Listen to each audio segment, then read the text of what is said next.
What's up, guys? Daemonxel here, and I just want to do a quick video here because they are pushing through those changes to the Mine of Moria raid. So, quickly, let's talk about it.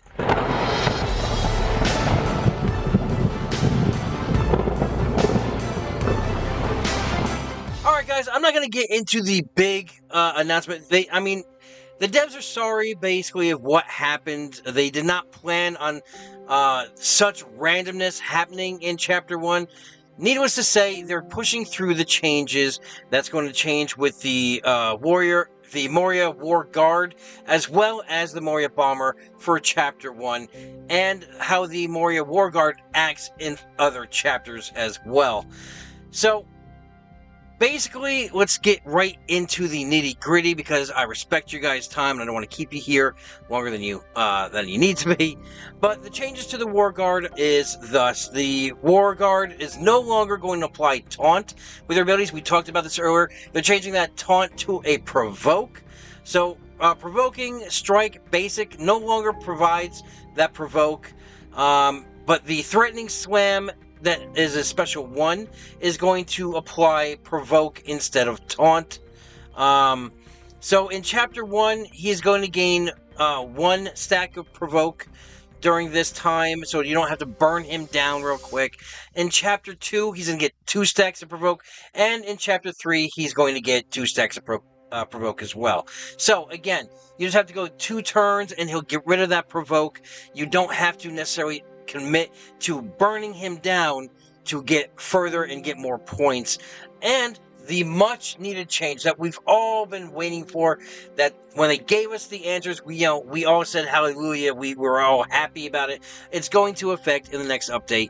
The Moria Bomber changes. That's right, no longer do you have to build him up to 10 stacks, because we all know if you got him to 9 stacks, he'd still bomb your team. That's a thing of the past. That's no longer going to happen.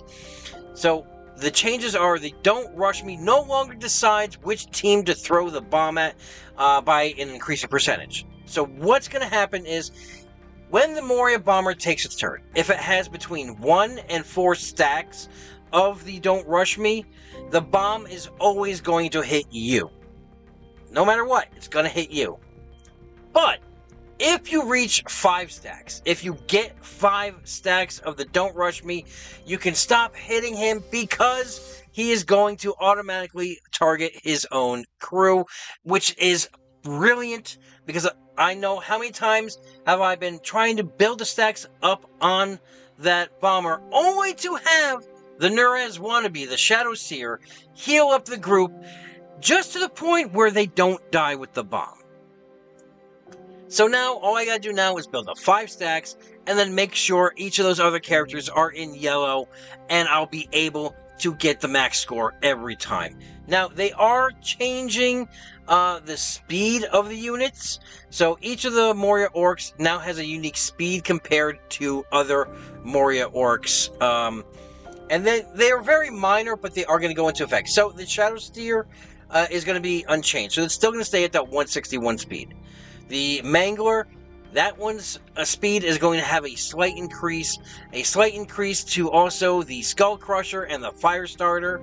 The Bomber is going to be unchanged, the War Drummer is unchanged, and of course, the Moria War Guard speed is unchanged. So, great news for all of us raiding. I'm expecting to see some massive scores now with these changes.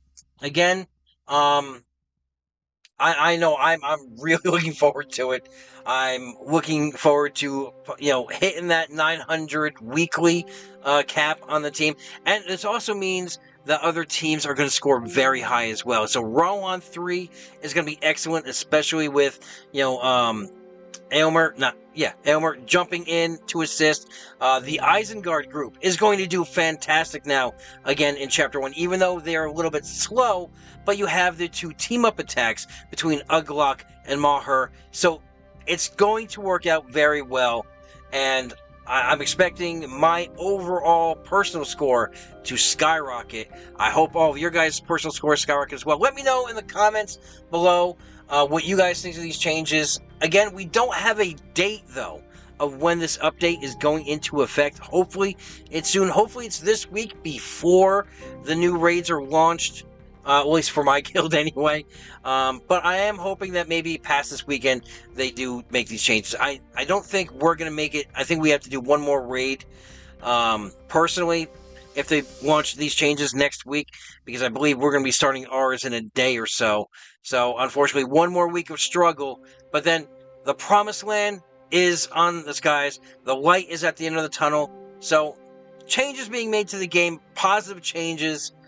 No, I'm excited. I'm excited. All right. Sorry. Again, have a great week. Have a great weekend. Adventure safe, and good luck to you and your fellowship.